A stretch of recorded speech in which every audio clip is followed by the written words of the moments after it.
Cricket ടീമിന്റെ official lead സ്പോൺസറായി Apollo ടയർസിനെ തിരഞ്ഞെടുത്തത് ഇന്നലെയാണ്.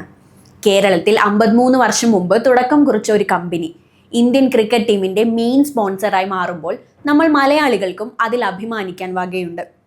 ലോകത്തെ 100-ലേറെ രാജ്യങ്ങളിൽ സാന്നിധ്യമുള്ള അപ്പോളോ ഇന്ത്യൻ ടീമുമായി ഒപ്പുവെച്ച 579 കോടിയുടെ 3 വർഷ കരാറിലൂടെ തങ്ങളുടെ ബിസിനസ് സാമ്രാജ്യം കൂടുതൽ വിപുലമാക്കാനാണ് ഉദ്ദേശിക്കുന്നത്. വിഭജനത്തിന്റെ കെടുതികൾക്കിടയിൽ പാകിസ്ഥാനിൽ നിന്ന് ഇന്ത്യയിലേക്ക് അഭയാർത്ഥിയായി പലായനം ചെയ്യുകയും പിന്നീട് കഠിനാധ്വാനം കൊണ്ട് വ്യവസായ മേഖലയിൽ മുന്നേറുകയും ചെയ്ത റൗനക് സിംഗ് ആണ് മലയാളികളായ മാത്യു ടി മാരാട്ടുകളം, ജേക്കബ് തോമസ് എന്നിവർക്കൊപ്പം അപ്പോളോ ടയർസ് സ്ഥാപിക്കുന്നത്.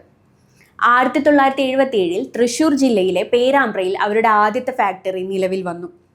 ട്രക്ക് ടയറുകൾ നിർമ്മിച്ച് മാർക്കറ്റിലേക്ക് ഇറങ്ങിയ അപ്പോളോ ഇന്ന് ഒട്ടുമിക്ക വാഹനങ്ങളുടെയും ടയറുകൾ നിർമ്മിക്കുന്നുണ്ട്.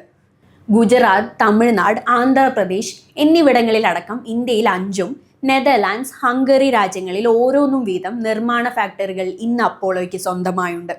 1950 ട്രെയിനിൽ വെച്ച് പരിചയപ്പെട്ട ഒരു വിദേശ വ്യവസായി കടം നൽകിയ 1000 രൂപയിൽ നിന്നാണ് റൗനക് സിംഗിന്റെ സംരംഭകത്വ യാത്ര തുടങ്ങുന്നത്.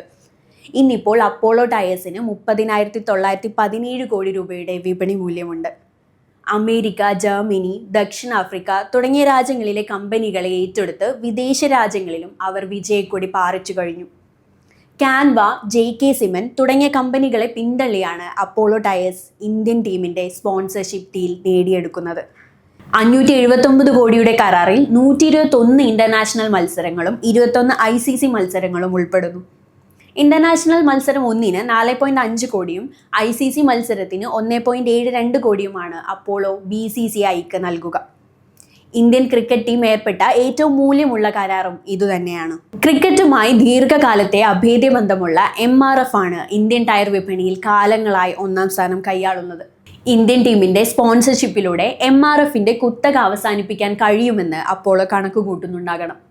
CN, JK, BKD തുടങ്ങിയ ബ്രാൻഡുകളും ശക്തമായ മത്സരമുയർത്തുന്ന ഇന്ത്യൻ വിപണിയിൽ ക്രിക്കറ്റിലെ നിക്ഷേപം തങ്ങൾക്ക് ഉത്തേജനം പകരുമെന്ന് അപ്പോളോ കരുതുന്നുണ്ടെങ്കിൽ അത് ശരിയായ ദിശയിലേക്കുള്ള ചുവടുവെപ്പാണെന്ന് തന്നെയാണ് വിദഗ്ധർ പറയുന്നത്.